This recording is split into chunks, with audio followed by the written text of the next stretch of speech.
स्वामी जी, हम हर 4-5 साल में एक नए बाबा देखते हैं। नए बाबा के रूप में काफी लोग आ जाते हैं। जैसे पहले ओम शांति थी, निरंकार, निर्मल बाबा, सतगुरु, काफी ऐसे आए। अब ये कैसे होता है, मतलब कैसे अचानक 4-5 साल में एक नया बाबा आ जाता है? इनका प्रमोशन होता है या फिर कोई इनके अंदर एनलाइटमेंट हो जाता है जिनके कारण इतने प्रचारित हो जाते हैं? यदि प्रमोशन होता है तो कैसे होता है, कौन लोग प्रमोशन करते हैं और इनसे उनको क्या फायदे होते हैं? और यदि आम जनता को फायदा है तो कौन से फायदे है, और नुकसान है तो कौन से नुकसान है, और इनको पहचाना कैसे जाए? यदि फर्जी लोग हैं तो मतलब क्या समझ, इसके संबंध में आपको बताएं। वाकई में ये एक बहुत बड़ा प्रश्न है कि आखिर ऐसा कैसे होता है कि हर 2-4-5 साल में कोई एक बाबा हिट हो जाता है, बहुत हिट हो जाता है। और वो हिट होता है तो कैसे हो जाता है, मैं इसको बताने से पहले बताना चाहूंगा कि मेरे अनुभव क्या रहे इस संबंध में। मुझे कैसे, जब बात करने लोग आए तो कैसे किए। बहुत सारे लोग मेरे पास आए और मुझे उन्होंने ऑफर किया कि मैं आपको प्रमोट करना चाहता हूं।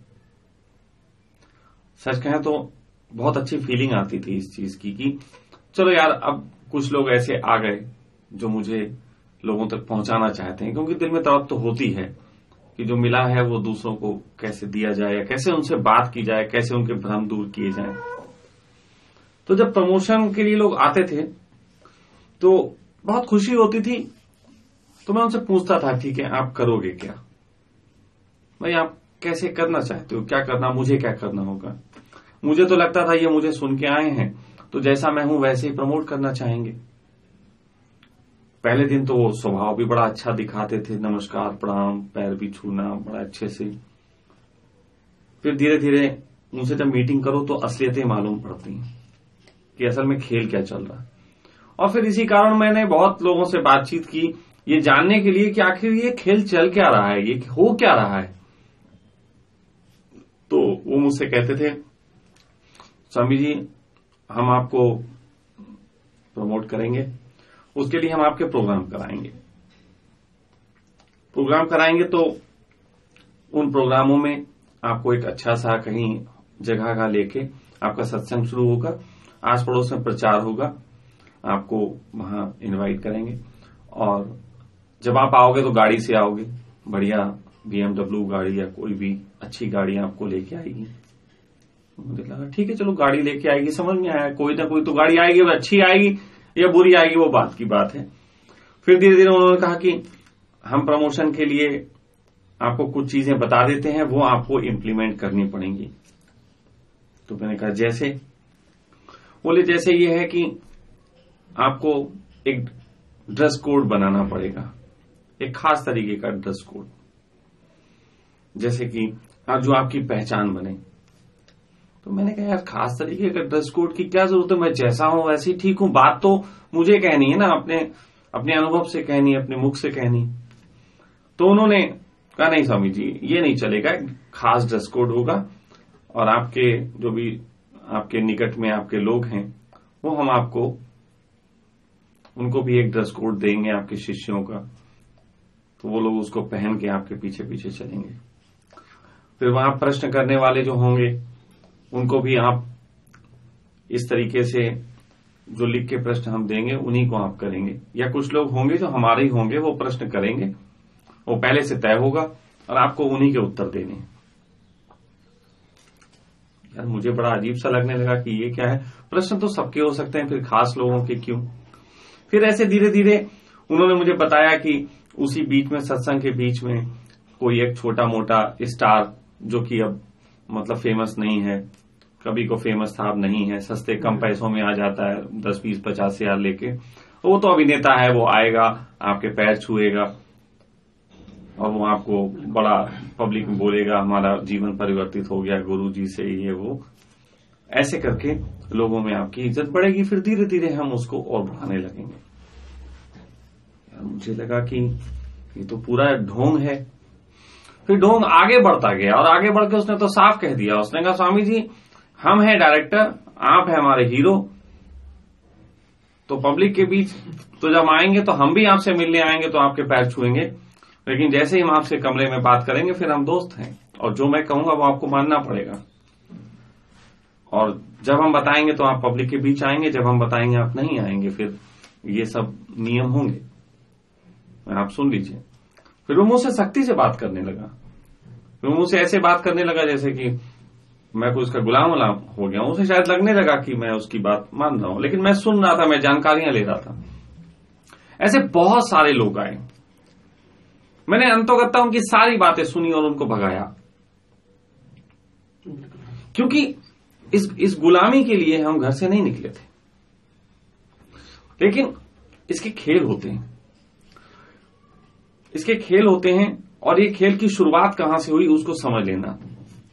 दुनिया में पहले ऐसे व्यक्ति थे ओशो, जो आरंभ तो अपनी प्रज्ञा से किए और उनके साथ कुछ अच्छे लोग भी जुड़े और उन्होंने अपना काम किया। आरंभिक काल में जब तक वो अपने मौज में, अपने सफेद वस्त्रों में रहते हैं और घूम रहे हैं, वो उनकी मौज है, उनका आरंभ भी था, उनकी मौज भी थी। लेकिन रहते रहते फिर एक समय ऐसा आया जब उनको लोगों ने प्रमोट किया। कुछ लोग जुड़ गए कि हम आपको अमेरिका ले चलना चाहते हैं, वो भी धोखा देके, क्योंकि शुरुआत प्रमोशन की भी हो रही थी। अभी प्रमोशन का इतना विज्ञान खड़ा नहीं हुआ था ओशो के समय में, तो शुरुआत में लोग आए होंगे, उनका भगवान आप हमारे साथ चलिए। तो प्रमोशन का वो स्तर नहीं था कि आपको दबा के ले जाना चाहते हैं, लेकिन आपको किसी तरीके से अपने तरीके से मैनिपुलेट करना चाहते थे। तो ओशो उनके साथ जब गए तो फिर उन्होंने अपनी बातों से ही और चीजों से अब ओशो को ले जाके अमेरिका में फिर नया गाउन दिलाया, नए तरीके से उनकी सब बातें। ओशो की शुरुआत के 10-20 प्रवचनों में आप कहीं नहीं पाएंगे ओशो कोई मैनिपुलेट कहीं पे कर रहे, किसी को कुछ हंसाने, बिल्कुल सीधी सच्ची बात कह रहे हैं, शायद जो बहुत कड़वी बातें हैं। लेकिन उसके बाद उनके प्रवचन बदल जाते हैं, फिर मुल्ला नसरुद्दीन के चुटकुले आ जाते हैं, फिर वो चंदूलाल मारवाड़ी आ जाते हैं, फिर और भी आ जाते हैं, फिर हंसी मजाक भी होने लगती है, सब खेल चलने लगते हैं। तो वो असल में जरूरत है, तो वहां वो ले गए। आप देखो ना, ओशो तो को लोगों ने निकलने नहीं दिया कमरे से बाहर और कह दिया ओशो मॉल में चले गए। अब कह सकते हो कि ओशो ने विरोध नहीं किया होगा, लेकिन विरोध सुनता कौन है? अगर आपको एक विदेश में ले जाके 10-20-50 लोगों की टीम आपको कमरे में बंद कर दे, आप क्या कर पाओगे? बुद्ध होगे अपने घर से। हालत तो वही है कि जीसस लटके हुए हैं सूली पे, अब वो कह रहे हैं परमात्मा तो मुझे देखता भी नहीं। तो ऐसी हालत में अब ओशो भी क्या करेंगे? तुम्हारा बुद्धत्व होगा बुद्धत्व, लेकिन तुमको कोई गोली मार दे, तुमको कोई पकड़ के बंद कर ले, क्या करोगे? चिल्ला सकते हो। तो बहुत सलीके से ओशो को ये किया गया। ओशो एक ऐसी जगह जाके पहुंच गए थे जहां पे यदि वो लोगों से कहें कि मुझे प्रमोट किया जा रहा, तो लोग फिर उनको गलत मानने लग जाएंगे कि आप कैसे प्रमोट हो गए। और यदि वो कहें कि मैं जो हूं इनकी नहीं मानता हूं, अपने ढंग से चलूंगा, तो वो लोग मानने नहीं देंगे। तो फिर उसी सब बीच के बीच ओशो को कई साल, 2 साल, कभी 1 साल बीच बीच में मौन भेज देते थे। फिर रजनीश बाइबल निकलने लगी, फिर वहां लोगों ने बाइबल निकाल दी। उन्होंने कहा कि ये बाइबल है।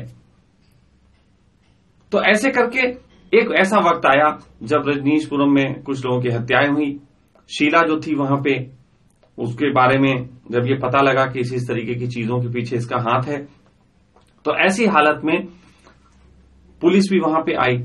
तो वहां पे एक ओशो को मौका मिला जब ओशो ने पुलिस को इनवाइट कर लिया कि आप आइए और ये सब देखिए हो क्या रहा है।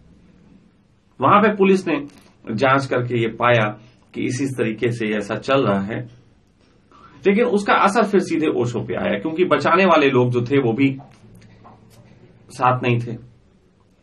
फिर ओशो पे असर आया और ओशो को वहां से निकलने के लिए निकलना पड़ा। उनके प्रेमी जो थे जगह जगह वो उनकी मदद कर रहे थे, लेकिन फिर जब अमेरिका आए हैं तो अमेरिका से लौट के जब इंडिया आ गए, इंडिया में आके ओशो ने अंतिम वक्त में अपनी शक्ति के साथ बातें कही। समझिए एक प्रश्न आता है कि ओशो मतलब अमेरिका से वापस है, उससे पहले उनको मतलब जहर भी दिया गया, मतलब शरीर से यूरिन निकला गई। ये भी सब ये थेलियम वगैरह की बातें ओशो ने नहीं इस तक वो ज्यादा वो किया। उन्हें ऐसा लगा कि हमारे साथ ऐसा कुछ किया गया, लेकिन थेलियम ये प्रूफ नहीं करता। थेलियम कुछ और भी हो सकता है। ओशो को राज उगलवाने के लिए कुछ और नशे के इंजेक्शन या कुछ भी दिए जा सकते हैं जिससे वो फीलिंग आ सकती है, लेकिन थेलियम की बात ये बाद में डॉक्टरों की उड़ाई हुई है। उसके पीछे कहानी है ना, अभी खुलती है कि ओशो को इस तरीके से जहर दे दिया गया उनकी संपत्ति पे अधिकार दिखाने के लिए, और वही सब लोग जो उनको प्रमोट कर रहे थे, पैसा दिया था, जो संस्था के सदस्य भी थे, उन सब लोगों ने इसका फायदा उठाया। ये बात है। अब बात आती है कि ये आखिर फायदा कैसे उठाते हैं, इनको प्रमोशन जो करते हैं इनको फायदे क्या होते हैं। तो इस जगत में सबसे बड़ा खेल चलता है ब्लैक मनी व्हाइट मनी का। जितने भी ये आपको बड़े बड़े मॉल दिखाई देते हैं, जितने भी आपको बाबाओं के बड़े बड़े आश्रम जिसमें कि खाने पीने का चल रहा है, 24 घंटे भंडारा चल रहा है, ये दिखाई देता है। ये सारी चीजें, ये सब ब्लैक मनी और व्हाइट मनी को इधर उधर करने का तरीका है। मैं इसको बताता हूं। जब मुझे प्रमोशन करने के दौरान उन लोगों ने मुझसे कहा था कि स्वामी जी आपके नाम के भंडारे चलेंगे, तो मैंने पूछा था भंडारे क्यों भाई, भंडारे कहां, पहले तो पैसा कहां से लाओगे, और पैसा लाओगे तो ये भंडारे अंडारे चलाने की जरूरत क्या है, और काम है। मैं बता रहा हूं, कम्यून बनाते हैं, प्यारे से लोगों की एनर्जी के लिए और काम किए जा सकते हैं, ये सब क्या जरूरत है।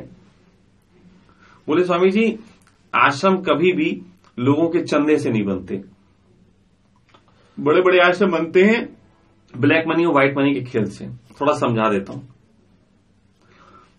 पश्चिम में लोगों को जो इनकम टैक्स देते हैं, उस इनकम टैक्स में अगर उनको 50% टैक्स जा रहा है, 30% जा रहा है, तो उसमें यदि वो लोग किसी संस्था को 30% टैक्स दे, 30%, तो वो उनको छूट हो जाती है। सपोज अगर उनको $1,00,000 का टैक्स देना है तो $30,000 वो एक संस्था को दे सकते हैं, और वो संस्था को डोनेशन दिखा के आपके टैक्स में छूट हो जाएगी।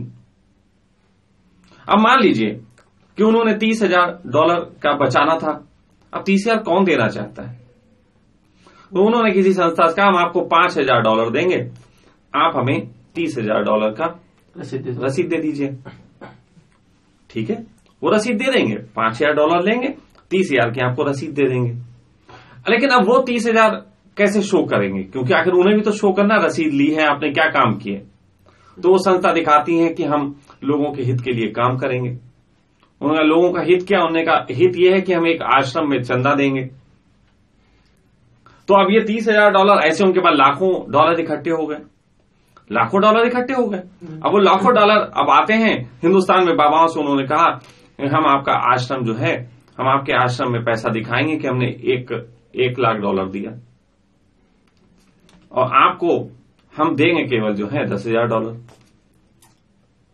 $90,000 का घोटाला हो गया। हाँ, तो देंगे $10,000, आप हमें रसीद दिखा दो, क्योंकि हमने तो वेलफेयर करना है। इन्हें यहां ये रसीद दिखा देंगे। अब ये रसीद दिखाएंगे, ये कैसे पैसा वाइट करेंगे, तो इन क्या तरकीबें हैं। दिखाया जाएगा कि $1,00,000 आए, फिर दिखाया जाएगा भंडारा चल रहा है बाबा जी का फ्री में। भंडारा यार कितना सस्ता होता है, अगर इकट्ठा खाना बनवाया जाए 5-7 रुपए का एक आदमी का खाना पड़ता है। बिल्कुल। और दिन भर में ये दिखा रहे हैं हमारे 1,00,000 लोगों ने खाया, जबकि खाया होता है केवल 4-5। वहां कौन सी गिनती हो रही, वहां 5,000 लोगों ने खाया, 1,00,000 लोगों का दिखाया, और 5,000 लोग जो खा के गए उनमें से भी कोई 100 चढ़ा देता, कोई 200 चढ़ा देता, वो भी पैसा लौट आता है। तो जितने का भंडारा चला उतना पैसा उनसे लौट आया, और बाकी जो दान आया था उसको व्हाइट मनी करने का काम हो गया। ये इस तरीके का धंधा चलता है। आप मॉल देखिए, किसी नेता के पास पड़े हुए हैं 1,000 करोड़ रुपए, वो 1,000 करोड़ रुपए का कैसे व्हाइट करेगा, तो वो दिखा देता है कि हमने जो है किसी मतलब मॉल को बनवाने के लिए पैसा लगाया। माल को बनवाने के लिए वो पैसा लगाते हैं, अब माल बन रहा है मान लीजिए 100 करोड़ रुपए का, दिखाया जाता है कि मतलब बनता है 1,000 करोड़ का, दिखाया जाता है कि 100 करोड़ में बना, दिखाया जाता है कि 100 करोड़ बना, कम पैसे से बना, ये दिखाया जाता है, असलियत में ज्यादा का बन जाता है। और फिर बाद में लोगों से व्हाइट मनी ले लेके कि हमने ये दुकानें उठाई, उनसे भी तय होता है अंदर से, ऊपर से व्हाइट मनी के कागज इतने के दिखाओ, अंदर से कम पैसा दे दो। तो ऐसे करके बहुत बड़ा घोटाला कर देता है। तो घोटाले के बहुत बड़े क्षेत्र हैं। एक बाबा लोग घोटाला करते हैं ब्लैक मनी व्हाइट मनी का, दूसरा ये बिल्डर्स करते हैं। ऐसे ही कुछ और क्षेत्र पैदा हो गए जहां ये सब चीजें होने लगी। लेकिन ये प्रमोशन के जो खेल हैं, इस खेल से बहुत नुकसान होता है जबरदस्त।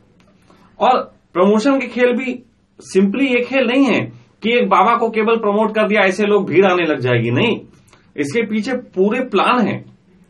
सबसे पहले यह है कि किस प्रकार का तुम्हें बाबा बनाना है, यह भी समझना है कि तुम किस प्रकार के बाबा हो सकते हो। उन्होंने कहा कि पब्लिक को स्वास्थ्य की जरूरत है, तो उन्होंने कहा कि एक बाबा खड़ा करते हैं रामदेव, जो योग पे बात करेगा। अब वो योग पे बात करेंगे क्या यार, इससे पहले योगी नहीं थे? और हम आपको दिखा दें कितने इससे बड़े बड़े योगी हैं जो बहुत अच्छी सब कुछ जानते हैं, लेकिन प्रमोशन के खेल में पड़े नहीं, वो किसी को मिल नहीं पाए या ऐसा हो नहीं पाया। तो बाबा का धंधा करना है तो उन्हें योग का धंधा हो सकता है, क्योंकि पतंजलि का नाम किराए पे मिल सकता है। ऐसे ओशो में भी है, वो ओशो धारा चलती है, वो भी उनकी छाया है, उन्होंने फोटो ओशो का पीछे लगाया और नई तरीके की बातें कह के 3 लोग बैठ गए। लेकिन उसके लिए जरूरत थी एक आदमी को ऐसे पकड़नी जो ओशो के घर से आता हो। इत्तेफाक से वो उनके भाई मिल गए, अब ओशो शैलेंद्र मिल गए और काम हो गया, वो तीनों की टीम बन गई। तो प्रमोशन की खासियत है, सबसे पहले लोगों की साइकोलॉजी को समझा जाता है कि किस प्रकार की, कैसे, कौन सी फील्ड में लोगों की रिक्वायरमेंट है। यदि कोई गुरु के जाने के बाद उसकी छाया में काम करना है तो किस पैटर्न में करना पड़ेगा, उस पैटर्न के संबंधित चीजें इकट्ठी की जाती। अब उन्होंने कहा निर्मल बाबा बनाना है, तो उन्होंने कहा लोगों को सबको आशीर्वाद चाहिए। कोई आदमी ऐसा बहुत बड़ा परसेंटेज है ध्यान नहीं करना चाहता, कुछ नहीं करना चाहता, वो कहता आशीर्वाद दे दो काम हो जाए, सस्ती मद्दी कोई विधि बता दो, कोई चमत्कार कर दो। तो फिर चमत्कार का एक पूरी विज्ञान है कि कैसे कैसे चमत्कार की बातें करनी है, कौन कौन से देवता चमत्कार से जुड़े रहे हैं। तुम देखो निर्मल बाबा की उसमें कभी भी वो ये नहीं कहेंगे बुद्ध का आशीर्वाद तुम पे है, महावीर का आशीर्वाद तुम्हें प्राप्त हो जाएगा। वो हमेशा कहेंगे दुर्गा का आशीर्वाद, काली का आशीर्वाद, आपको हनुमान जी की कृपा बनी रहे। कृपा वाले जो भगवान रहे हैं उनकी ही बातें यूज की जाएंगी। फिर शॉर्ट फॉर्म दे देनी है, वो पुरानी फॉर्म लोग मान नहीं सकते तो किसी को बताशे समोसा खिलाती हुई बातें कर देनी, लेकिन हनुमान जी की कृपा समोसे के साथ भी। तो इस तरीके से ऐसे बाबा खड़े होते हैं। फिर कुछ इंटेलिजेंट बाबा हैं, जैसे जग्गी वासुदेवन, ये इंटेलिजेंट बाबा हैं। उन्होंने कहा कि मार्केट से कुछ इंटेलिजेंट लोग हैं जो ऐसे बाबाओं को ढूंढ रहे हैं। इंटेलिजेंट भी कई क्वालिटी होती हैं। इंटेलिजेंट एक क्वालिटी होती है बहुत पढ़ने लिखने वाले। उन्होंने कहा कुछ नहीं, पहले नेट से इकट्ठा किया एक बहुत बड़ा डाटा कि पता लग गया कि किस तरीके के लोग कैसी बातें सर्च करते हैं। आजकल ये बहुत आसान है, तो आराम से उन्होंने कहा कि इस तरीके की बातें ज्ञान की, बुद्धत्व की बहुत की जाती हैं। उन्होंने कहा बुद्धत्व की बातें इकट्ठी कर देते हैं, कलेक्ट कर लेते हैं। अब वो कलेक्ट करने के बाद उनके माध्यम से बात की जाएगी। इनकी बैकग्राउंड कोई नहीं मालूम होती, ये बैकग्राउंड की जितनी भी बातें होंगी वो सब इन्हीं लोगों के माध्यम से कही जाती। मेरे पास एक बार एक व्यक्ति आया था, उसने कहा था स्वामी जी हम आपको एक बहुत अच्छा तरकीब बताते हैं आपको प्रमोशन करने की। अभी वो बाबा मर के चुके थे, वो जो लंबे बाल वाले थे, साईं आई जो चमत्कार दिखाते थे। तो एक ने हमसे कहा स्वामी जी हम आपको चमत्कारी बाबा बना देंगे। हमने कहा भाई कैसे बनाओगे, हम तो कोई चमत्कार दिखा नहीं पाते। तो कैसे चमत्कारी बाबा तुम बनाओगे? उन्होंने कहा बहुत आसान तरकीब है, जादू के कुछ खेल हैं। उन्होंने कहा कि हम आपको एक गद्दी ऐसी बना देंगे जिसपे आप बैठेंगे और बीच में आप लोगों के बीच अपनी कुंडली जागरण की कुछ बातें करेंगे और आंख बंद करेंगे और आपकी गद्दी के नीचे एक ट्यूब रखा होगा जिसमें पीछे से हवा भरी जा रही होगी उसमें। तो वो एक सिस्टम से भरी जाएगी, आप जैसे ही वो करोगे वैसी वो हवा भरने लग जाएगी और आप उठने लग जाओगे। अब पूरी पब्लिक देखेगी कि आप उठ रहे हो। थोड़ी देर बाद जब आप आंखें खोलना शुरू करोगे तो हवा निकलनी शुरू हो जाएगी और आप नीचे आ जाओगे। तो चमत्कार। उन्होंने कहा हम आपको कुछ ऐसी चीज बना के दे देंगे कि पैसा व्यर्थ है, आपको कुछ ऐसे बना के दे देंगे लिक्विड जो आप हाथों पे लगा लिए जाएंगे, वो केमिकल हैं। आप सिक्का लेना, 1 रुपए का सिक्का या कोई भी ऐसी, वो सिक्का लेना, ऐसा रगड़ना करना, सब मिट्टी है माया, सब झाड़ दिया। वो उतनी देर में उसके केमिकल सब झड़ जाएगा, वो राख बन जाएगी। अब 1 रुपया तो मिट्टी है, अब उसके एवज में जो नोट आ रहा है वो मिट्टी नहीं है। साईं बाबा देखो लोगों को चमत्कार दिखा के घड़ियां बांट देते थे। घड़ियां HMT की होती थी, वो उनके कोई साईं बाबा का खास प्रोडक्शन हाउस नहीं होता है, HMT की घड़ियां देते थे। इकट्ठी ले ली और फिर वो दे रहे हैं जादूगिरी से। अगर कोई जादू ऐसा दिखा सकता है और कोई भी ऐसा तुम्हें कहता है कि मैं दिव्य शक्ति से भरपूर हूं, तो उससे सिर्फ एक ही बात कहना है, सब पता लग जाएगा। उससे कहना कि मुझे कोई एक ऐसा मैटर लाके दिखाओ, ऐसा कोई टुकड़ा पत्थर का, पीतल, किसी भी चीज का, जिसको जो पृथ्वी पे ना पाया जाता हो। मैं जांच कराऊंगा कि वो पृथ्वी पे ना पाया जाता हो, ऐसा कोई मैटर लाके दिखाओ। अदर प्लेनेट का, अदर प्लैनेट का। तो मैं मान लूं तुम अदर प्लैनेट से जुड़े हुए हो, कोई नहीं कर पाएगा। ये सब बाबागिरी के धंधे हैं। अभी तो जग्गी वासुदेवन के संबंध में बहुत सारी बातें सुनने में आई। उन्होंने कहा कि हमारी जब कुंडली जागृत हुई तो हमारे पास सांप आते थे। क्यों भाई, कुंडली जागरण पे सांप आकर्षित क्यों होते हैं और आप ही के पास आकर्षित हुए आज तक मिसाल क्यों नहीं?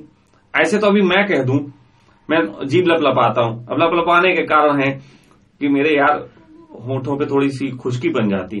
अब मैं पानी उठा के पीऊंगा, उतनी देर में थोड़ा सा बात टूट जाएगी, फ्लो, जीभ चला लेता हूं। अब मैं बोल दूं मैं सर्प योनि से आया हूं, मेरी कुंडली जागरण हुई थी, उसके बाद मैं सर्प योनि से मेरी जीभ लपलपाने का काम शुरू हो गया। क्योंकि सर्प जो है वो अंदर कुंडली जगी होती है तो सांप से रिलेटेड है। ये समझाया जा सकता है लोगों को। मैंने बहुत बार ऐसे भ्रम तोड़े। एक बार तुम्हें इसकी मिसाल दे रहा हूं। मैं डिस्ट्रिक्ट शाहजहांपुर में एक बार एक घाट पे बैठा हुआ था। मेरे साथ 3-4 बच्चे थे, मैं नाम बता सकता हूं, उनसे पता किया जा सकता है। संगपाल गौतम था, राजकुमार गौतम था, सपना अवस्थी थी, संगपाल गौतम की पत्नी थी और उसका बच्चा था और एक और लड़की थी। ऐसे 5-6 लोग थे और हम एक घाट पे बैठे हुए थे। बरसात के दिन थे। बरसात के दिन में नदी से पानी बहता हुआ आ रहा था, तो हम लोग उसमें पैर डाले बैठे थे, घाट में जैसे पैर डाले बैठे हुए थे। तो उसी बहते पानी में एक मोटा सा सांप, काफी लंबा, बिल्कुल थोड़ी दूर पे हम लोगों की तरफ बढ़ता दिखाई दिया। और जैसे ही बढ़ता दिखाई दिया, सारे लोग एकदम उछल के भाग गए। सारे लोग उछल के भाग गए। मैं बैठा रहा वहीं पे पैर में। तो सांप जैसे वो उछल के भागे, सांप थोड़ा सा दूर होके आगे निकल गया, लेकिन थोड़ी दूर जाके सांप पलटा। अब जब सांप पलटा तो फिर बोले स्वामी जी सांप सांप सांप। मैं फिर भी नहीं उठा। वो सांप आया, मेरे पैरों में लिपट गया पूरा, उसने कुंडली मार के पैरों में लिपट गया और फिर छोड़ के चला गया। अब तो ये सारे लोग मेरे पैरों में गिर पड़े। स्वामी जी बिल्कुल आज तो साक्षात दर्शन कर लिए, ये वो पता नहीं क्या क्या बातें होने लगी। मैंने कहा मूर्खता बंद करो, इस मूर्खता की कोई जरूरत नहीं। बोले फिर ये क्या था जो हमने देखा? मैंने कहा इसको कतई भी चमत्कार समझने की जरूरत नहीं है। साधारण सा विज्ञान था कि सांप पानी में बहता आ रहा, बरसाती पानी, इसका मतलब हो सकता है बहुत देर से फंस गया हो और कहीं पे ऐसे निकलने के लिए भी वो तैयार ना हो, पानी में बहता हुआ जा रहा। तो उसने पानी के अंदर हीट कंटेनर देखे, उसको पानी में थोड़ा सा हीट की जरूरत होगी, तो उसने पैर देखे तो उसको तो पैर नहीं दिखाई देता, उसको हीट कंटेनर दिखाई देता है। तो हीट कंटेनर जब उसने देखे तो वो उनकी तरफ बढ़ा, लेकिन तुम सब हीट कंटेनर निकल के भाग गए। जब भागे तो वो भी लगा, उसने कहा ये फॉल्स है, वो आगे बढ़ गया। आगे बढ़ने के बाद जब उसने देखा कि एक ऐसा है जो नहीं हिला, तो वो फिर पलट के आया। पलट के आने के बाद पैरों में लिपट के उसने कम समय में अपनी हीट ले ली जितनी ले सकता था, फिर वापस, और फिर वो वापस चला गया। इसमें चमत्कार की क्या बात? हाँ, अगर तुम कह सकते हो तो थोड़ा सा मुझे कह सकते हो कि आप अभय थे, आप घबराए नहीं। तो घबराऊं मैं क्यों? अरे कोई सांप मुझे ढूंढ रहा है क्या कि शशांक कहां मिल जाए मैं काट लूं? कोई तुमने फिल्मी नागिन गीत समझ लिया कि मैंने कहीं कुचल दिया, अब वो नागिन का बदला लेने के लिए आया और ढूंढ रहा है शशांक, वेरी शशांक। मैं क्यों डरूं? एक प्राणी है, जब तक आप उस पर हमला नहीं करेंगे वो नहीं काटेगा। और सांप को काटने से भोजन नहीं मिलता। अगर इसकी जगह शेर होता तो मैं थोड़ा सा हट जाता। बिल्कुल, शेर को तो हो सकता है भोजन की वजह से पड़े, अब सांप को भोजन के लिए पड़ेगा नहीं। बिल्कुल भाई, सांप को इतना लंबा, वो तो समझ सकता है कि ये लंबा हीट कंटेनर है, इतना तो वो निगलने का भी साहस नहीं करेगा। और निगलने का फिर अलग प्रोसेस होता है। फिर वो हो सकता है कि मेरे पैर में आए, नीचे से मुझे बढ़ा बढ़ा के निगलने की कोशिश करे, तो उतना तो मैं समझ जाऊंगा। तो मैं क्यों भागूं? एक समझदारी भी तो कोई चीज होती है कि नहीं होती। लेकिन तुम मुझे चमत्कारी बाबा बना दो, मैं भाई बाबा बनने को राजी नहीं। मैं उस दिन भी राजी नहीं था, जबकि अगर मैं सरलता से ऐसे हाथ जोड़ के बस प्रभु इतना कर देता, तो आज तुम मेरे पास नहीं बैठे होते, मेरा मंदिर होता जिसमें मुझे बैठाल के दूध चढ़ाया जा रहा होता, तुम भी लोटे लेके आए होते। लेकिन इससे मेरी तो हत्या हो जाती। दूध तो बहुत चढ़ता, धन भी बहुत आता, लेकिन उस धन का मैं क्या करूंगा जिसका उपयोग नहीं कर सकता। मैं अपनी गर्लफ्रेंड के साथ नहीं घूम सकता, मैं बाइक नहीं चला सकता, मैं कार नहीं चला सकता, तो क्या करूंगा इस धन का? और नाम की बात भूख की, तो नाम का भी मैं क्या कर लूंगा? मेरे मरने के बाद अगर हो भी जाएगा तो मुझे क्या पता होने वाला।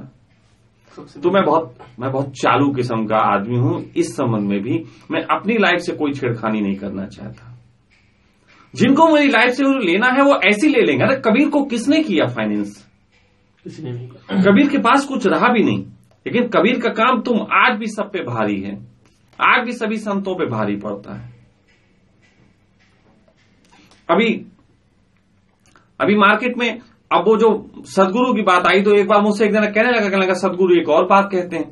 वो कहते हैं उन पे वैज्ञानिकों ने रिसर्च की है कि अब उनका माइंड बचा ही नहीं, वो तो एक लाश जैसे हो गए, उनका तो माइंड शून्य हो गया है। तो मैंने कहा पहली बात तो वो सर्टिफिकेट दिखाओ, कहां है, कौन से डॉक्टरों ने सर्टिफिकेट दिया। फिर उन डॉक्टरों को ऐसी सर्टिफिकेट कहां से मिले कि जिंदा आदमी में नहीं होने का वो कैसे खोज कर सके? कहीं साइंस ने कोई ऐसा टॉपिक लिखा है कि एक आदमी जीवित हो और उसे मृत घोषित किया जा सके? इसका कोई प्रोसेस है? और चलो सब प्रोसेस हटा दो, अगर सदगुरु वाकई में दिमाग शून्य हो गया और वो मृत जैसे ही हैं, मुझे सिर्फ एक परमिशन चाहिए, मैं एक हथौड़ा उनके पैर पे मार के देखना चाहता हूं कि उन्हें महसूस होता है कि नहीं होता है। जब चाहे इनवाइट कर लें, जब चाहे अभी इनवाइट कर लें। हाँ, मेरे पैर पे मारने की जरूरत नहीं भैया, मेरे तो दर्द होगा, मेरे तो पक्का दर्द होगा, बहुत ज्यादा दर्द होगा। मुझे तो सेंसिटिविटी मेरी इतनी बड़ी, मुझे तो चींटी काट ले दर्द हो जाता है। मैं कोई सेंसहीन थोड़ी ना हो गया, संवेदन शून्य नहीं, समझदार हूं, संवेदनहीन नहीं। तो ये इस तरीके की बातें जो होती हैं, मैं साफ बात कह देना चाहता हूं, अच्छी अच्छी बातें कलेक्ट करके नहीं होते। और तुम एक खासियत देखो, जो 5 साल में बाबा बनते हैं, इनकी खासियत देखो। इनकी खासियत यह है कि इनको सूलियां किसी को नहीं चढ़ाई जाती, नहीं, एक को भी नहीं चढ़ाई। आप जीसस को देखो, जीसस का आरंभ होता है एक अलग तरीके के अलौकिक, समझ में आता है कि आरंभ उनका हुआ। फिर उनकी जिंदगी होती है जिसमें वो संदेश देते हैं, बाद में सूली लटका दिए जाते हैं। इसी तरीके से हर तरीके से लोगों को सताया जाना, जैसे अभी ओशो के साथ भी सताया गया। लेकिन हाँ, हो सकता है मेरी बात सुन के ये आशाराम वाले भी कहने लगे कि हाँ देखो ये बिल्कुल सही बोल रहे हैं, हमारे गुरु के साथ भी यही हुआ। तो मैं कह सकता हूं कि आशाराम के प्रति जिन्होंने श्रद्धा रखी, उनसे मेरा कोई विरोध नहीं है, मैं उनके सबके फेवर में हूं, क्योंकि तुम्हारी श्रद्धा तुम्हें पहुंचाती है। लेकिन आशाराम को मैं जस्टिफाई नहीं कर सकता, क्योंकि वो कानूनी मामला है, वो एक जांच हुई है उसकी, उसके तहत आया है। ओशो के तहत जितने आरोप लगे थे वो सब गलत सिद्ध हुए। ओशो की बात हम इसलिए कह रहे हैं, उनपे लगे आरोप सब गलत सिद्ध हुए, और वो भी अमेरिका ने जांच की। परफेक्ट एकदम। हाँ, अमेरिका के ऊपर, वो उन्हीं के देश में उनके खिलाफ बोल रहे थे, अगर वो फांस देते तो ओशो कभी नहीं निकल सकते थे, लेकिन वहां भी नहीं सिद्ध हो सका। फिर इंडिया लौटे वापस। इंडिया लौटे, उन्हें अपने लोगों ने मारा। मैं तो कहता हूं उन्हें अपने लोगों ने मारा, उनको किसी सरकार ने नहीं मारा, अपने लोग मार डालते। मैं भी इसी चक्कर में प्रमोट होने से बचता हूं, नहीं तो मुझे भी किसी दिन लटका देंगे। खैर, मैं मरने से नहीं डरता, लेकिन यार फोकट की मौत क्यों मरूं? अरे मरना है थोड़ी वीरता की मौत मरेंगे, वीर गति, या फिर सामान्य मौत जो अस्तित्व देगा उससे मरेंगे। फोकट की मौत मर जाओ जो थी भी नहीं। स्वामी जी इस सबको देख के एक प्रश्न दिमाग में आ रहा है कि स्वामी जी अभी मैंने जैसे मैं ओशो जगत में आया था तब मैंने ओशो सन्यासी से पूछा था कि मतलब ओशो की स्पीच सुन के कि जीवित गुरु की बहुत आवश्यकता होती है। तो मैंने उनसे प्रश्न भी किए थे कि आपका गुरु कौन है इस समय। तो किसी ने कहा कि मेरी कॉन्शियस गुरु है, किसी ने कहा कि गुरु मेरे साथ ही होते हैं, मेरे शाम को ओशो आते हैं, मुझे दर्शन देते हैं, मेरे साथ ही गुरु है। और कोई को कहने लगा कि मुझे कोई एक्सप्लेनेशन देने की जरूरत नहीं है। और अब वही लोग मैंने देखा है फेसबुक पर या फिर मोजी और काफी सन्यासी मोजी। अभी नए बाबा मोजी आ गए, ये क्या मतलब क्या? और ओशो सन्यासी का ये प्रेम है, इस प्रेम को क्या नाम दिया जाए? अभी फर्जी बात है। देखो, पहली बात है, जैसे मैंने कहा, प्रमोशन करने वाले कई तरीके की रिसर्च करते हैं। तो सबसे पहले रिसर्च करते हैं उन बातों पे जो बातें ऑलरेडी पहले से कही गई हों। जैसे जिस तरीके की बातें पहले कही जा सकती हैं, कह दी गई ध्यान से ऐसा होता है वैसा, तो वो जो प्रमोट करके आएंगे वो वैसी बातें करेंगे। लेकिन जो ओरिजिनल होगा वो बातें करेगा जिससे तुम्हारे भ्रम टूटे। जैसे बुद्ध के पास कोई व्यक्ति जाता था और कहता था क्या आत्मा होती? बुद्ध कहते थे नहीं होती। कोई आता था, वो कहते थे मैं कहता हूं भगवान नहीं होता है। कहते पागल हुए, भगवान तो होता है। वो उसको बिल्कुल विपरीत ले जाते थे, वो उसकी धारणाएं तोड़ देते थे, क्योंकि धारणाएं टूटते अवेकिंग है। लेकिन तुम्हारी धारणाओं को कोई अगर सहारा देता है और उन्हीं बातों के तहत तुमसे बात करता है तो झंझट में तुम पड़ रहे हो। अब होता क्या है, जैसे ओशो के प्रेमी वो इस बात में हैं कि जीवित गुरु की जरूरत होनी चाहिए। लेकिन जीवित गुरु का मतलब समझो, जीवित गुरु का मतलब नहीं जो शरीर में है, केवल वो मतलब नहीं। जीवित गुरु का मतलब है जो शरीर में भी है, जिसकी संगत में रहा जा सकता है, जिसके साथ रहा जा सकता है, पूरी जिंदगी बिताई जाती है, वो जीवित गुरु। राधा और कृष्ण के साथ दोनों जीवन बिताया है, खाना खाया, संग में घूमे फिरे हैं। ओशो के साथ भी जो बिल्कुल संगत में रहे हैं लंबे समय, उनके अंदर कुछ प्रज्ञा पा सकते हो। जीवित गुरु का मतलब जिंदा से नहीं है। और रही बात मूजी की, और मूजी का भी बड़ा खेल है, ये भी प्रमोशन का खेल है। अब प्रमोशन का खेल है, बहुत सरलता से समझने वाली बात है। अब प्रमोशन के जैसे मैंने कहा ना, एक तो वो होते हैं जो चमत्कारी बाबा ढूंढते हैं, फिर एक होते हैं जो उन्हें ज्ञान की बातें करने वाले बाबा ढूंढते हैं, फिर एक वो लोग होते हैं जो ज्ञान की बातों से भी पक गए होते हैं और चमत्कार की बातों से पक गए होते हैं। वो भाव की बात ढूंढते हैं, भाव है ना, ब्लेसिंग एकदम। और वो बस मौन, सन्नाटा, ऊर्जा, ये भी चूतियापा है सब। ऊर्जा तो ऐसी है जैसे किसी ने मूली के पराठे खा के गैस छोड़ दी हो। ये क्या ऊर्जा? अभी मूजी की ऊर्जा तुम्हें महसूस हो रही है? कोई आदमी सड़क पे टहलता जो मूजी को जानता रहा, उसे महसूस हो तो मैं बात करूंगा। जैसे दादू दयाल और रज्जब के बीच घटना हुई थी, वो बात दूसरी है, लेकिन वो उनकी इंटीमेसी थी, दोनों तैयार थे। तो जो ओशो के ये भी है, जीवित गुरु चाहिए। वो पहुंच जाते हैं उनके पास सत्संग में कुछ नहीं, शाम को मूजी आएंगे, 1 घंटे दूर बैठेंगे भाव से। और मूजी के प्रमोशन जो कर रहे हैं, प्रमोट जो कर रहे हैं, उन्होंने बड़ा जबरदस्त कर रखा है। मूजी की स्टार्टिंग कहां से हुई? फोटो देखिए मूजी के फोटो, एक मेमने के बच्चे को खिलाते है ना, बड़ा प्यार से मुस्कुराते, एकदम बढ़िया। और जैसे प्रमोशन वाले पहले ये करते थे, जैसे मैंने कहा हमारे प्रमोशन के लिए उन्होंने कहा था कि हम छोटे छोटे एक्टर बुलाएंगे। इन्होंने प्रमोशन के लिए क्या कहा, इन्होंने कहा ओशो जगत के जो थोड़े थोड़े बाबा अच्छे हो गए उनको बुलाएंगे। पहले एक मीटिंग प्लान किए कि किसी में चैतन्य कीर्ति को बुला रहे हैं, किसी में स्वामी जी, कोई और अरुण कुछ भी इस टाइप के जितने भी लोग हैं, उन्होंने ओशो वालों को क्योंकि खींचना था। अब भाई देखो, नीचे का एक आदमी तुम्हें चंदा देगा तो 1000 रुपए का दे सकता है। ओशो के जो भाव के तल पे ऊंचे हैं वो तुम्हें 10 लाख का चंदा देंगे। मुझे याद है अभी 1-1.5 साल पहले एक मैसेज आया था कि मूजी बीमार हो गए हैं, उनको सहायता भेजने की जरूरत है। मूजी बीमार हो गए, लाखों लोगों ने सहायता भेज डाली। बीमार थे, उसका कोई भैया मेरे तरफ बता दो कैसे थे, क्या थे, कितने पैसे लगे। तो ये जो चीजें होती हैं, ये इमोशनली जोड़ने की जरूरत होती। फिर मूजी हाथ रखेंगे, वो कुछ नहीं कहते, वो ज्ञान की बात नहीं करते। मालूम है ये ओशो वाले बड़े पके हुए हैं, ज्ञान की बात की तो वो प्रश्न बहुत करके धज्जियां उधेड़ने लग जाएंगे। जैसे मेरे जैसे बहुत पढ़े हैं, खूब धज्जियां उधेड़ेंगे। तो उन्होंने भाव की बात की, भाव का धंधा है। वहां वो कहते हैं आप मैं आंखें बंद करके मुझे यहां बैठे हैं और आप वहां बैठ जाइए आंखें बंद करके, बस बैठे हैं। यार ये तो बहुत ही अच्छा खेल है। एक मासूम से चेहरे की जरूरत होती है। ऐसे मैं बहुत चेहरे बता दूं, बहुत प्यारे प्यारे चेहरे होते हैं, बड़े मासूम मासूम होते हैं। मासूम चेहरे से क्या, कहते हैं मनुष्य का पहला जन्म गाय का जन्म होता है कि गाय ने अगला जन्म जब शरीर में लिया तो फिर मनुष्य बन के आई। तो गाय तो मासूम होगी, लेकिन वो पहला जन्म है भाई, अंतिम नहीं है। बुद्ध तो अंतिम जन्म होता है, पहला जन्म नहीं होता, वो तो अंतिम जन्म होता है। लेकिन पहले जन्म की भी वही बात है, रस्सी का पहला छोर और रस्सी का अंतिम छोर, लगता तो दोनों एक जैसा है। तो इसलिए बहुत सावधान होने की जरूरत है। और जीवित गुरु के लिए मुझे इनकार नहीं करता, जीवित गुरु के साथ रहोगे क्रांति होगी। लेकिन ओशो जैसे जीवित गुरु के साथ, जॉर्ज गुरजियफ जैसे गुरु के साथ, या फिर जो वो थे दादू दयाल जैसे गुरु के साथ रहने का मजा है। लेकिन दादू दयाल तुम्हें ऐसे नहीं रखते थे कि आओ और नमस्कार करके प्रणाम करके चले जाओ।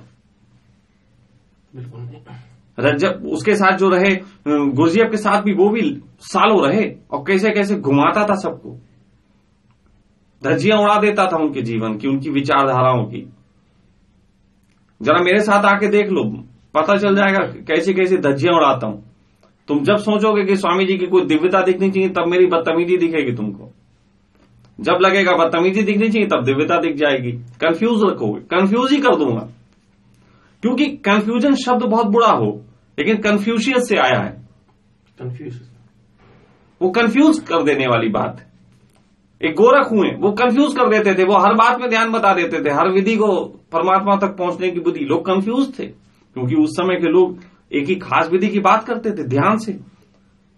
अगर उस गोरख से जाके कोई कहे कि ओशो ने कहा है ध्यान से ही पहुंचा जाए, बकवास कर रहे हो, मैं तुम्हें शराब से पहुंचा दूंगा।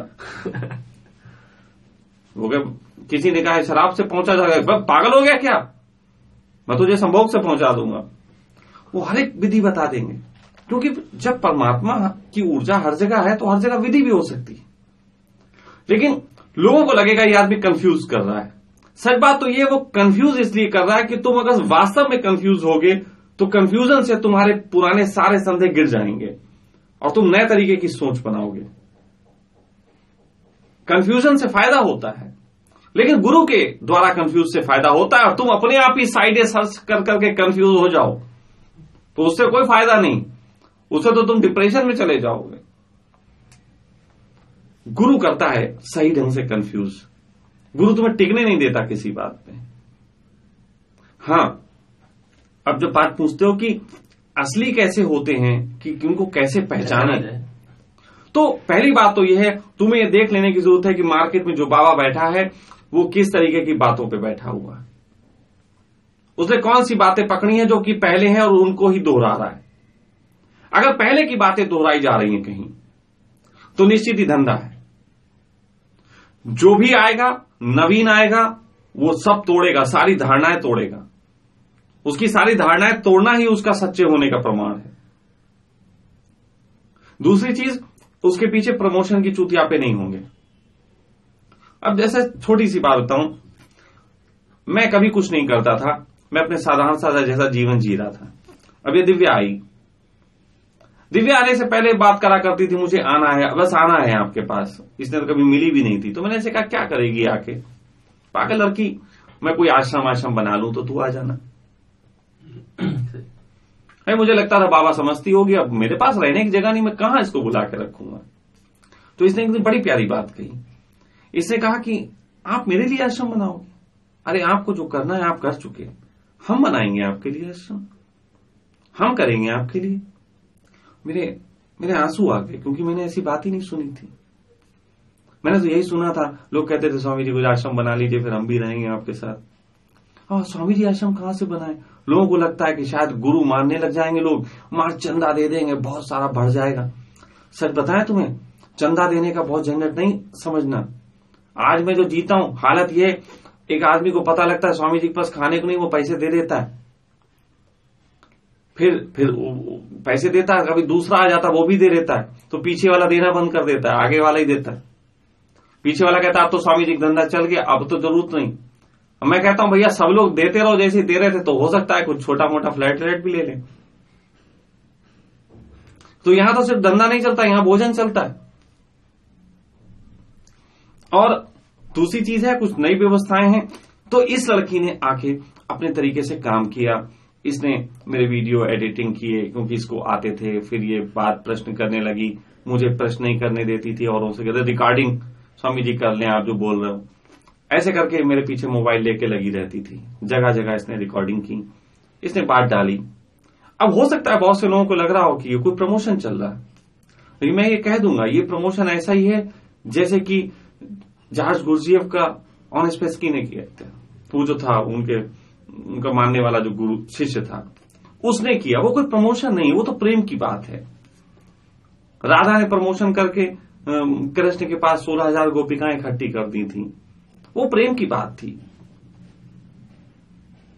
और सच कहें तो स्त्रियां करती हैं किसी भी गुरु के लिए, पुरुष नहीं करते।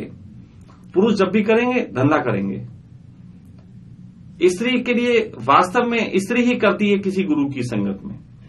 ये मेरा अपना अनुभव है और यही बहुतों के अनुभव बता सकता हूं।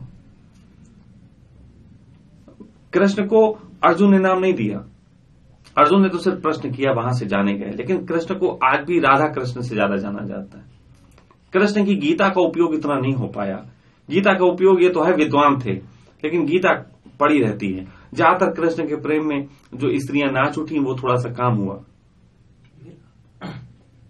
कृष्ण के पूरे आयाम में देखो सिर्फ 2 इनलाइटेड हुए हैं, तीसरा इनलाइटेड भी कृष्ण के माध्यम से नहीं हुआ। होने बहुत चाहिए थे, और मैं छुपी हुई बातें हैं मैं बताऊंगा कि और बहुत हुए, लेकिन 2 इनलाइटेड हैं जिसको तुम याद कर सकते हो। एक मीरा को याद कर सकते हो, कृष्ण के प्रेम में नाची, और एक वो कोई पुरुष हुए हैं वो भी नाचते थे, एक मुझे नाम उनका नहीं याद आ रहा, वो भी कृष्ण के प्रेम में नाचते नाचते हुए।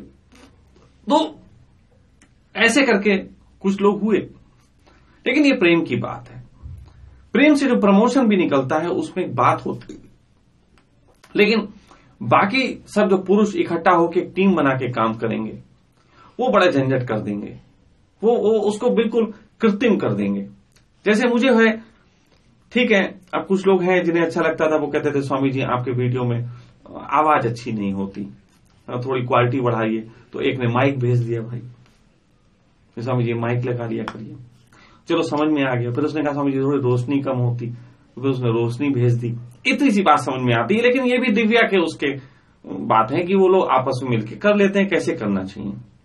हम मुझे ये है कि भाई दिव्या का क्योंकि प्रेम है और प्रेम के प्रति मैं भी समर्पित हूं, तो दिव्या कह देती है स्वामी जी ये आप थोड़ा सा ये वाला जैकेट पहन लीजिए, थोड़ा सा ये पहन लीजिए, इस तरीके से थोड़ा सा बाल आल काट देती है ना। अब जब बैठा हूं नीचे लोअर वही पहना हूं घर वाला, क्योंकि फोटो में नहीं आ रहा ना, नहीं ऊपर तो नया पहन लिया, नीचे वही पहना हुआ हूं।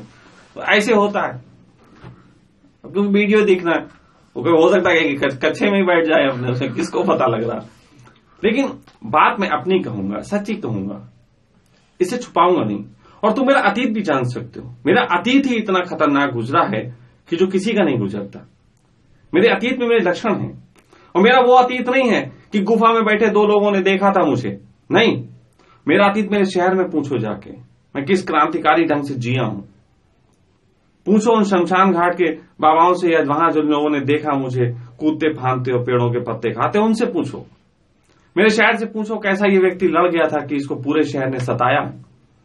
तो मैं कोई प्रमोट नहीं किया गया हूं, और भविष्य में भी मेरा पंगा होने, मैं तो पंगा अब जब हरिद्वार में बैठा हूं आके, और हरिद्वार में पंगा ले रहा हूं बाबाओं से, बाबाओं की पोल खोल रहा हूं, ये मार डालेंगे किसी दिन। लेकिन मैं जानता हूं कि ये तो सब हो सकता है, लेकिन सत्य को कहने से कैसे रुका जाए। सत्य का वेग इतना है कि मैं रुक नहीं सकता। और ये बाबाएं हैं, रविशंकर एक समय आए, उन्होंने सिस्टम फैलाया है ना, और उन्होंने वो जो उनके गुरु थे उनसे देख के, वो जो क्या नाम था उसका, महर्षि महेश योगी, है, उसके नीचे उन्होंने अपनी दुकान खोल ली, खूब चलाई, लेकिन फिर साइड में हो गए। अब वो राजनीति में आते हैं, कभी कभी आ जाते हैं, उनका चेहरा नोबेल पुरस्कार मिल गया, उन्होंने कहा ब्लैक मनी व्हाइट मनी का धंधा करो भाई, अब बस होगा, दुकान चल गई, अब साइड में बैठो, अब कोई जरूरत नहीं। फिर नए नए जो उनको प्रमोट किए हों, उनके संग असिस्टेंट जो रहते हो, वो अपनी एक कंपनी खोल लेते हैं, फिर वो दूसरे बाबा को प्रमोट करें, ऐसे करके फिर डिस्ट्रीब्यूट होता चला जाता है। बहुत सारे बाबा खड़े होते हैं, बाबा रामदेव देखो बड़े क्रांतिकारी तरीके से बात कर रहे थे, फिर अब बिजनेसमैन हो गए। अब वो अपना जाते हैं, अपना काम करते हैं, उन्हें कुछ नहीं करना है, पंगा नहीं लेना, बस 2-3 बातें पकड़ के बैठ गए, बस 2-3 बातें पकड़ के बैठ के उसी पे धंधा चल रहा है। चलाओ यार, धंधा ही तो करना है, बोलने नहीं देंगे। नोटबंदी पे कुछ नहीं बोले, कतई साइलेंट एकदम, सांप सूंघ गया हो। बाबा रामदेव कहीं योग करने लगे हो, जाके अपने साइड में बैठ के। धंधाबाज आदमी अपने तरीके से एक धंधे के बाद शांति से अपना जीवन जीता है, लेकिन जिस पे सत्य की वर्षा होती है वो चुप नहीं बैठ सकता, वो बवालिया हो जाता है। जब मेरा मुझ में कुछ नहीं, जो कुछ है सो तो तेरा तुझको सौंपते काल आ गए, वो तो बवाल करेगा, डे बाय डे बवाल करेगा। ओशो को देखो ना, वो छोटे से पंगा लेना शुरुआत किया, बुढ़ापे तक पंगा ही चल रहा है। मैं मानता हूं, मैं एकमात्र व्यक्ति से पिछले 100 सालों में अगर सहमत होता हूं अंतर से, तो मैं सिर्फ ओशो से सहमत होता हूं। लेकिन ओशो से सहमत होने का मतलब ये नहीं मैं ध्यान विधियों से सहमत हूं। मैं उनकी और तरीके की जो मूर्ता अब उनके सन्यासी दिखा रहे हैं, मैं उनसे भी सहमत हो जाऊं। मैं बिल्कुल सहमत होने वाला नहीं हूं, घोर विरोधी हूं ओशो के अंतर से। और इसीलिए बहुत स्पष्ट कहता हूं, कई बार कह चुका हूं, फिर सुन लो, मैं ओशो के प्रेम में नहीं हूं, मैं उसके प्रेम में हूं जिसके प्रेम में ओशो थे। हम दोनों की महबूबा एक ही है, हम दोनों की महबूबा एक है, हम एक ही के साथ सोए हुए हैं और उसी के साथ जागे भी हैं। रात को सोते थे तो उसी के साथ सोते थे, सुबह उसके साथ जाग जाते थे। जो सोवे सो शून्य में, जो जागे सो राम। तो इसलिए हमें कंपैरिजन करने की जरूरत नहीं है। मैं कोई कॉपी पेस्ट टाइप काम नहीं कर रहा। कई बार हो सकता है तुम मेरे ऊपर आरोप लगाओ कि आप भी बोलते हैं ओशो की तरह, हाँ हो सकता है, लेकिन इतने लोग पढ़े लिखे हैं, वो बोले ना, मैं तो अनपढ़ आदमी कैसे बोल लिया। अरे शब्दों में जान नहीं होती, जान होती है उन हाथों में जो उसको मारते हैं। जुबान में, अनुभव में जान होती, जूता तो कोरा बकवास, मारने वाले में जान होती। वो विल है, तो विल से आती हैं ये सब चीजें। स्वामी जी आपने भी एक बात की ना, ओशो मतलब वहाँ फॉरेन से आए, अमेरिका से वापस लौट आए, तो अमेरिका में उनको थैली वगैरह दी, वो सारी बातें फिर फर्जी हुई। फिर ओशो यहाँ लगभग 5-7 साल या 10 साल करीबन जिंदा रहे। फिर ओशो की मतलब क्रांतिकारी हो गई, प्रवचनों की एकदम बाढ़ आ गई, उन्होंने अपने प्रवचन बहुत ज्यादा बढ़ा दिए, दिन रात बोलना स्टार्ट कर दिया और काफी मतलब एकदम आक्रामक रूप से बोलना स्टार्ट किया। तो स्वामी जी ये मतलब क्या स्वामी जी, पहले चंदूलाल मारोनी ऐसी बातें चली और उससे पहले क्रांतिकारी भी चंदूलाल क्रांति ही पहचान है भाई। तो मैं कह रहा, वहां तो ओशो को मैनिपुलेट कर दिया गया था, बड़े प्रेम से मैनिपुलेट किया गया था, उनके सामने दिखा के भक्ति की बातें मैनिपुलेट किया गया था, क्योंकि वो सीधे सीधे मैनिपुलेट हो नहीं सकते थे। लेकिन अब आने के बाद वो लंबे समय जिंदा नहीं रहे, 2-3 साल जिंदा रहे।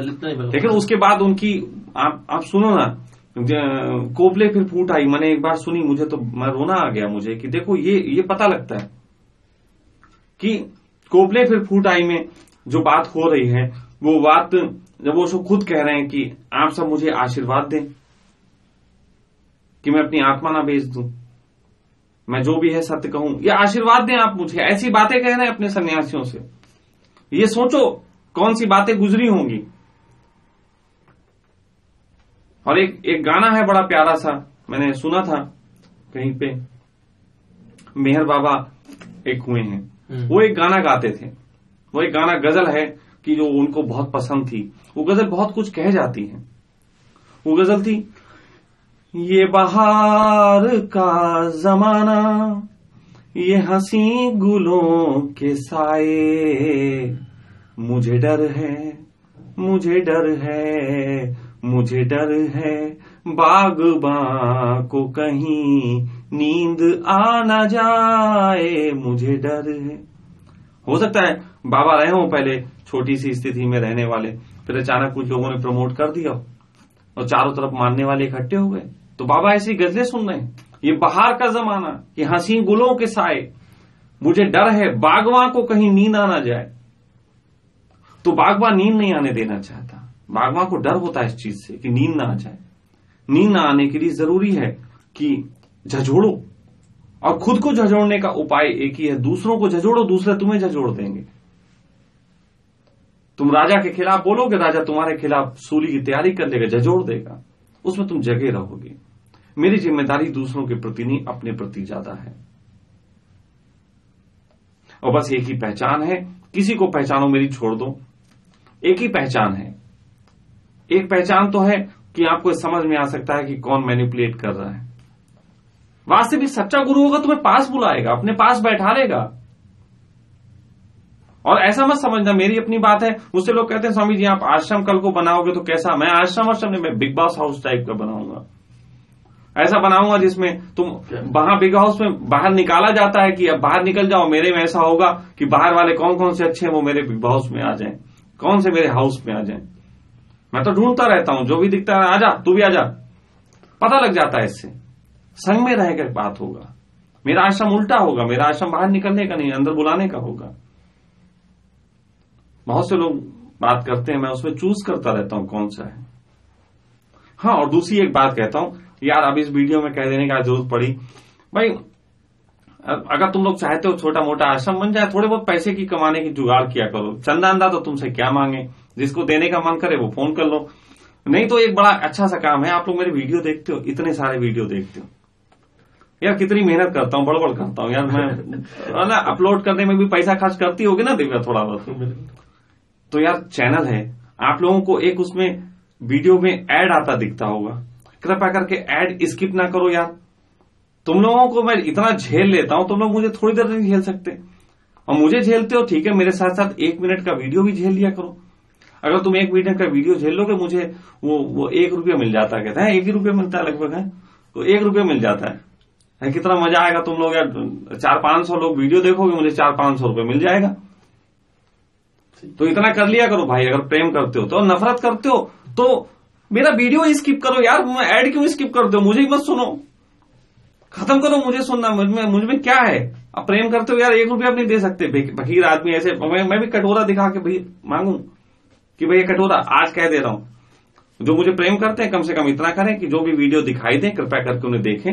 उससे 1 रुपया आप मुझे दे रहे हैं, इससे दिल में सुकून रखें, आपकी जेब से जाएगा नहीं और मेरे तक पहुंच जाएगा। कितना अच्छा तरीका है ना। क्या जरूरत है मुझे भी प्रमोशन के लिए कोई आए और बेवकूफ बना के बैठा ले। तो ये सब मत करवाओ, आप लोग सीधे सीधे मेरे ग्राहक बनो और उसी से मुझे काम करने दो। स्वामी जी एक और प्रश्न जो कुछ दिन पहले